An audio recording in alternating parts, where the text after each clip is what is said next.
এটা হচ্ছে একটা প্রাইভেট ক্লিনিক এবং আমাদের বাড়ির পাশেই। তো যে কোনো প্রয়োজনে এবং যে কোনো বিপদে কিন্তু এখানে তৎক্ষণাৎ আসা যাবে। এই মাংসের মধ্যে তেল আছিল তো।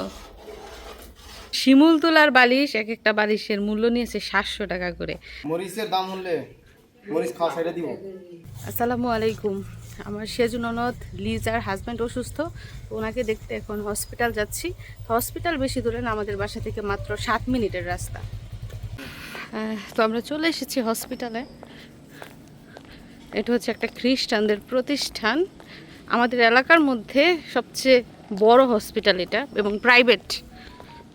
আমাদের বাসা থেকে মাত্র 5-7 মিনিটের রাস্তা এবং এই হসপিটালটা হওয়াতে আমাদের জন্য কিন্তু সুবিধা। ইমার্জেন্সি কোনো অসুবিধা হলে তৎক্ষণাৎ কিন্তু এইখানে চিকিৎসা নেওয়া সম্ভব হবে।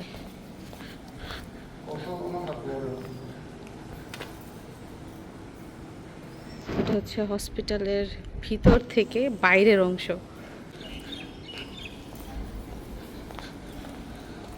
সিকিউরিটি। তো আমার শাশুড়ি, আমি আর মিশারির আব্বু তিনজনে একসাথে হসপিটালে এসেছি। আর যেহেতু আজকে প্রথমবার এখানে আসলাম, তো কিছুই চিনছিলাম না।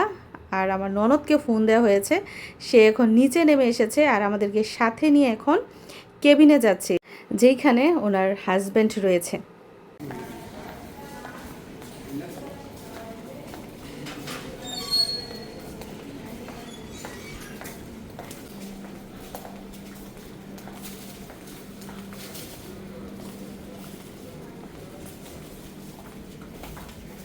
তো হসপিটালের বাইরে যেমন সুন্দর, ভিতরেও কিন্তু অনেক সুন্দর। আর যেহেতু প্রাইভেট ক্লিনিক, তো চিকিৎসা ব্যবস্থাও ভালো।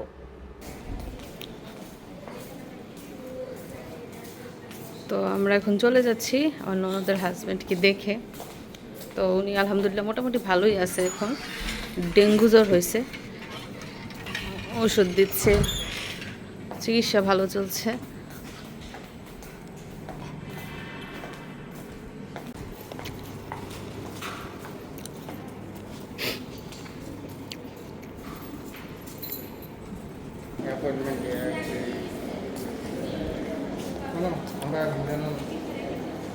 এটা না,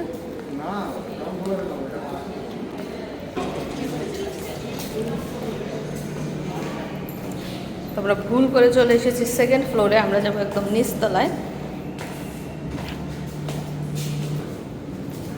হসপিটালটা কিন্তু দারুণ সুন্দর।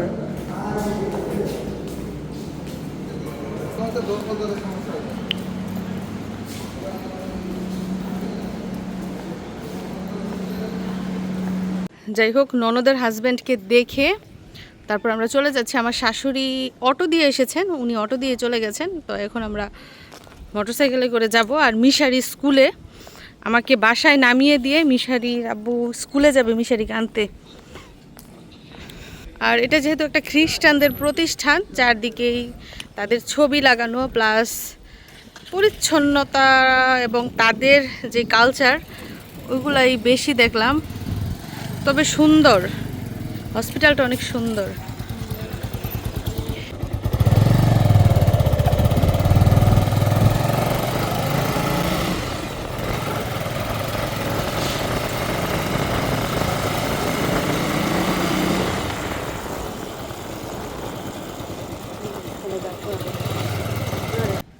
তো আমাদের বাসা থেকে মাত্র 5-7 মিনিটের রাস্তা পরেই কিন্তু এই হসপিটালটার নাম হচ্ছে, দেখুন, ডিভাইন মার্সি হসপিটাল।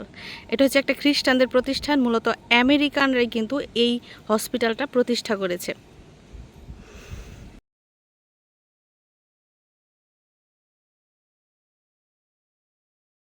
তো হঠাৎ করে চলে এসেছি এই হসপিটালে ননদের হাজব্যান্ডের অসুস্থতার খবর শুনে। তো উনি ডেঙ্গু জ্বরে আক্রান্ত হয়েছেন, গতকাল ওনাকে ভর্তি করেছে। আগামী 3-4 দিন এখানে চিকিৎসারত অবস্থায় থাকবে। তবে আলহামদুলিল্লাহ উনি এখন সুস্থ আছেন, যদিও ওনার রেস্টের প্রয়োজন। তো এটা হচ্ছে একটা প্রাইভেট ক্লিনিক এবং আমাদের বাড়ির পাশেই। তো যে কোনো প্রয়োজনে এবং যে কোনো বিপদে কিন্তু এখানে তৎক্ষণাৎ আসা যাবে। তো যাই হোক, হসপিটাল থেকে এখন আমরা চলে যাচ্ছি, আমরা যাব এখন বাসায়। এই যে আমার মিশারি দেখেন স্কুল থেকে আইসা পড়ছে। আমার বাবা নতুন আইডি কার্ড পাইছে আজকে, তাকে মাশাআল্লাহ অনেক সুন্দর লাগছে। তবে ওর কিন্তু নতুন স্কুল ড্রেস বানিয়েছি, কালকে স্কুল ড্রেস পরে আইডি কার্ড গলায় ঝুলিয়ে তারপরে স্কুলে যাবে না? বাবা ভালো হয়েছে পরীক্ষা আজকে? 100 থেকে কত? 100 থেকে 96।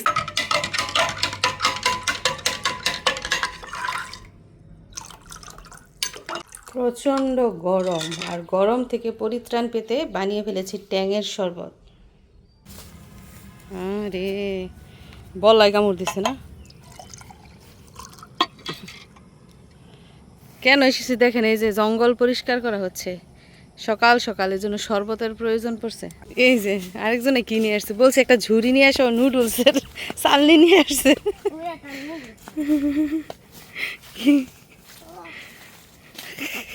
তো লেবু গাছের জঙ্গল পরিষ্কার করা হচ্ছে, আর এই জঙ্গল পরিষ্কার করার পর দেখেছে কি জানি, দেখছো বিমরুলের বাসা প্লাস অনেক লেবু, এর ভিতরে অনেক লেবু। জঙ্গল হওয়ার কারণে আর বল্লা থাকার কারণে, মানে মৌচাক থাকার কারণে কিন্তু এটার ভিতরে যাওয়াও হয় নাই আর লেবুও নেওয়া হয় নাই। দেখেন লেবু, দেখছেন কতগুলা লেবু বেরোছে, মানে এইটার সামনে থেকে এত লেবু বেরোছে, ভিতরে তো আরও। এই যে দেখেন লাল হয়ে গেছে। আর এদিক দিয়ে গরুর মাংস ভিজিয়েছি, বিরিয়ানি রান্না করব। ননদের হাজব্যান্ডের জন্য হসপিটালে খাবার পাঠাবো, প্লাস আমরা বাড়ির মানুষ তো আছি, এর জন্য বেশি করেই বিরিয়ানি রান্না করব। শুধু মিশারির বাবা না, মিশারিও কিন্তু অনেক কাজ করতেছে, দেখেন গামু গামু হয়েছে, ইস একদম ঘেমে গেছে, দৌড় বেড়া গামছে। কিন্তু ওকে পাঠাইছে একটা ঝুড়ি নিয়ে আসতো, ও নুডলসের ঝুড়ি নিয়ে আসছে, নুডলস ছাকার ঝুড়ি। নাও খাও, শরবত খেয়ে ঠান্ডা হয়ে নাও। আদাটা বলে কেটে ফেলছে। উমা উমা দেখি পোকা, এটা কোথা থেকে বেরিয়েছে? এই জঙ্গলে গেলে দেখো পোকা আমাকে, পোকামাকড় আক্রমণ করে। বাবা তাড়াতাড়ি খাও। আর বাবাই শরবত খাইবে গো।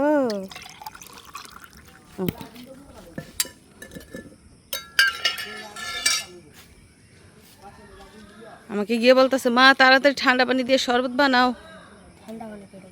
এটা মোটর থেকে তুলছি এখন। তো জঙ্গল পরিষ্কার করেছে অল্প একটু, আর যতটুকু পরিষ্কার করেছে ততটুকুর মধ্যে দেখেন কতগুলা লেবু পেয়েছে। এখনও কিন্তু প্রায় 80% জঙ্গল পরিষ্কার করার বাকি আছে। আমার তো মনে হয় আরও অনেক লেবু হবে। তো মিশারি বলতেছে, মা যেই লেবু গাছে 1 বছর পর্যন্ত খাইতে পারবো। লেবু কি 1 বছর পর্যন্ত রাইখা খাওয়া সম্ভব? মাংস কষাইতেছি মাত্র, এই যে বিরিয়ানি মশলা আনছি তো, মশলা একটা দিছি তো। দেখো দুধ দিছে, হ্যাঁ ঠিক আছে, মাংস কালার ঠিক আছে। কষাইতেছি মাত্র, চাল দিব একটু পরে। আচ্ছা আচ্ছা, বালিশ আনছো দেখা যাইতেছে, 3টা বালিশ 2000 টাকা কম হইতো। কম। যাই হোক, শিমুল তোলার বালিশ, এক একটা বালিশের মূল্য নিয়েছে 700 টাকা করে। তো আজ থেকে 4-5 দিন আগে অর্ডার দিয়ে আসছে, আজকে দিছে। কেমন বালিশগুলা দেখি, এ বিসি সারা না বিসিওলা, বিসি সারা যেটা শিমুল তোলা ওইটা, বিসিওলাটা খালি কটকট করে। এই বালিশ করছে নি, আবার নুয়ে যাইব নি। মরিচ আনছি, এইবার বলে জাল দেখি। ও কাঁচা মরিচ বলছি আনতে, মরিচ আনে ঝাল লাগে না, এবার বলে দান্না মরিচ নিয়ে আইছে। গাইনা মরিচ লইছি, না করি বাজার ভাই। পাও নাই বোম্বাই মরিচ? না বোমাই মরিচ করতে নাই। দৌড়ি কবা লাগবো বালিশের। মরিচের দাম হলে মরিচ খাওয়া ছেড়ে দিব। মরিচ যেটা জাল ছাড়াটা, যেটা আনছি আগে লাম্বাটা 320 টাকা কেজি, এটা যে আনছি 1000 টাকা কেজি। 1000 টাকা কেজি মরিচ? 250 টাকা নিছে, 250 গ্রাম মরিচ। 250 গ্রাম মরিচের দাম 250 টাকা? 1000 টাকা কেজি মরিচ। বাবা রে বাবা, মরিচ খাইতাম না। খালি বিরিয়ানি মশলা কমাই হয়েছে। এই শুকনা মরিচ ফ্রাই করে আলাদা খামো। কামরাঙা মরিচ খাও না? এই গাছ আছে। গাছগুলাতে যদি মরিচ ধরতো তাইলে আর কিনা খাইতে হইতো, মরিচ ধরে না। যাক, একটা সোয়াবের কাম করছো, মরিচটি আই না। আর বর্ষাকাল না এখন, এর জন্য মরিচের দাম বেশি। খুললে দেখেন মরিচ কিরকম। এই যে আছে দেখেন, কামড়া খাইয়া নাই, জাল আছে। ফুল ধরছে মরিচ ধরেন, এই যে একটা মরিচ দেখা যাইতেছে দেখেন, এই যে কামরাঙ্গা মরিচ। আর এখানে দেখা যাইতেছে বাজার নিয়ে আসছে, এই যে মার জন্য আম নিয়ে আসছে, আমার শাশুড়ি মায়ের জন্য। আমার শাশুড়ি শুধু দুধ দিয়ে আম দিয়ে ভাত খাইব, যেহেতু আম প্রায় শেষ পর্যায়ে, আরও আম আনাই রাখতে হইব। বিরিয়ানির মশলা আনছে এদিক যায়। আচ্ছা তোমার দামি মরিচটি দেখে নেই, দাম দি গাই নেই, আমি কেন 250 গ্রাম মরিচ দেন, বেড়া 250 গ্রাম 250 টাকা, বেড়া রাগ করে দিছি শুনিয়া। ও কাস্টমারে দাঁড়াই রয়েছে মরিচ কিনে না, আমি কই দেন, বেড়া রাখাই রইছে, পরে হ্যাঁ কইতাছে কই দেন ভাই। এর লাগি তো বেড়া কিনছি বলে 800 টাকা কেজি, 1 কেজি মরিচ 200 টাকা ব্যবসা করে। আবার টিভি আর মশমশা এগুলা। আর টমেটো, খুব সুন্দর টমেটো হয়েছে, 1 কেজি বেশি। এ জাল হইব নি, করা মরিচ খারা দিয়ে কি হয়েছে। জাল হইব বলে এর লাগি তো। টমেটোর কেজি কত কইরা? 170 টাকা। 170 টাকা কেজি টমেটো। আজকের ডি ভালো, ওই দিন জানছো সাদা সাদা ছিল। আলু হইছে হুদা 70 টাকা। আচ্ছা আলু পেঁয়াজ হইছে 130 টাকা কেজি। 130 টাকা কেজি পেঁয়াজ, 170 টাকা কেজি টমেটো, 70 টাকা কেজি আলু, আর 1000 টাকা কেজি কাঁচামরিচ। 1 2 3 4 540 টাকা আছে এডি বাজার। 540 টাকার বাজার এই কয়টা। আর আমের কেজি কত আনছো? তো মাংস কষানো কিন্তু হয়ে গেছে, এখন চাল দিয়ে দেওয়া হয়েছে।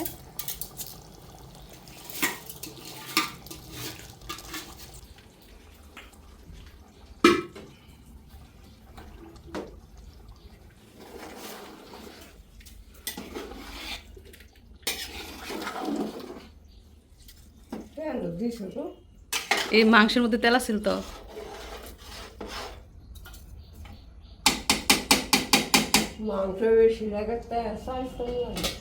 এটাই তো ভালো হয়েছে। মায় বলতেছে মাংস বেশি লাগে, চাল কম লাগে। খাইলে ভালো হতো, এরকম না খাইলে না। আমার ঘুমিয়ে কাজ উঠলে যাই না, রাস্তায় দিয়ে তো রাস্তা খাইছি, জীবন বাঁচাইছি। অবস্থা আমি এর আগে নিয়েছিলাম 1 কার্টন সবজি। রুফালি আমের মতো স্বাদ নাই, মানে বাদ দিয়া খাওয়ার জন্য উপযোগী এই রুফালি আম। আসলেন না? হুম। আসলেন না। তো গাছ থেকে আজকে কাঁঠাল কাটা হবে, চলুন দেখি। আরে হৃদয় গাছ উঠে গেছে। কারণটা যদি বললাই দিতেন দুনিয়ার কারণ হইলে দাঁত ধরে কোপ দে। ও আচ্ছা আচ্ছা এমন কোপ দে। এই যে ভাই গেল এখন ভাই গেল। এটা খুব সাইজ গেল। বহুত বাম থেকে আমার রইলি না। কি কাম ইচ্ছা আল্লাহ জানে। ফুসায় কাটল কাটে, খুব দিয়া কাটন যায় না। এটা দিয়ে দিমু। না না না না না, এটাই ঘোরাতে দে এটা। দেখি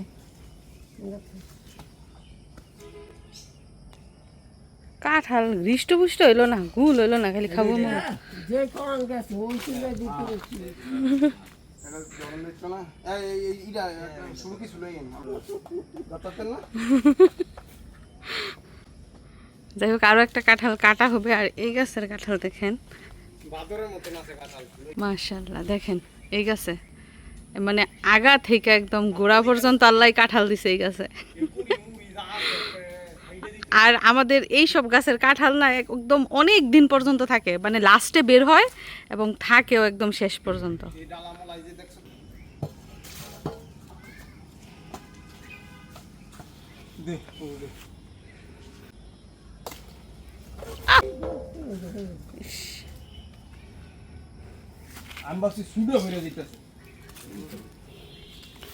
একদম বাতি হয়েছে, ফুটফুটা বাতি।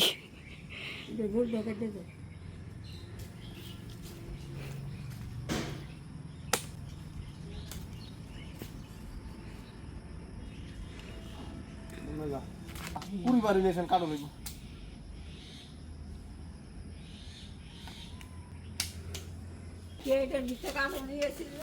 কি? হ্যাঁ হ্যাঁ বাতি এসেছিল। মিশারির আব্বু বিরিয়ানি এখন একটু নাড়াচাড়া করবে এবং টেস্ট করবে, দেখবে কেমন হয়েছে।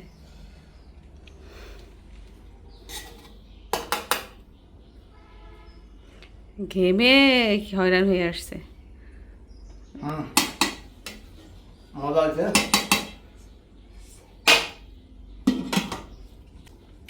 আর মজা হয়েছে কি করা যায়? আগে তোমার একটা ভাপি দিই। হয়েছে, আমার আর পাম দেওয়া লাগবে না। 12টা বাজবে খাইবো।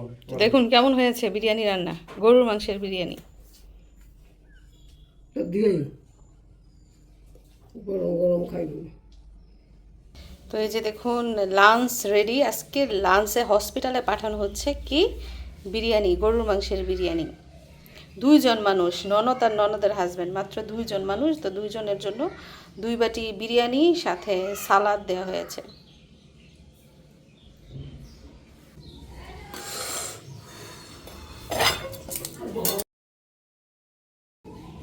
সিদ্ধ হয়ে যাবো সালাদ গরম।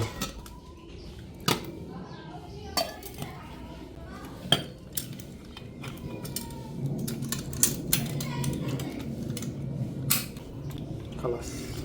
এই যে রেডি লাঞ্চ বক্স।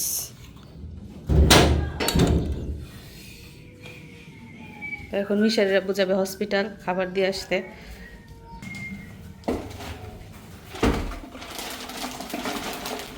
কালকের বাটি কুটি আবার নিয়ে আসতো না?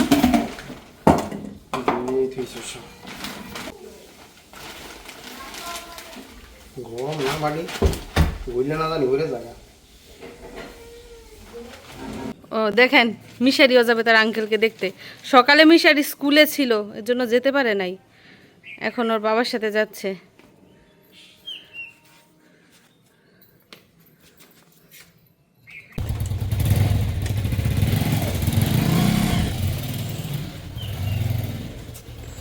উফ আল্লাহ, দেখেন রোদের কি তাপ আর কি গরম যে। কয়েকদিন বৃষ্টি হওয়ার পরে আবার রোদ দিচ্ছে, এখন আবার গরম উঠছে।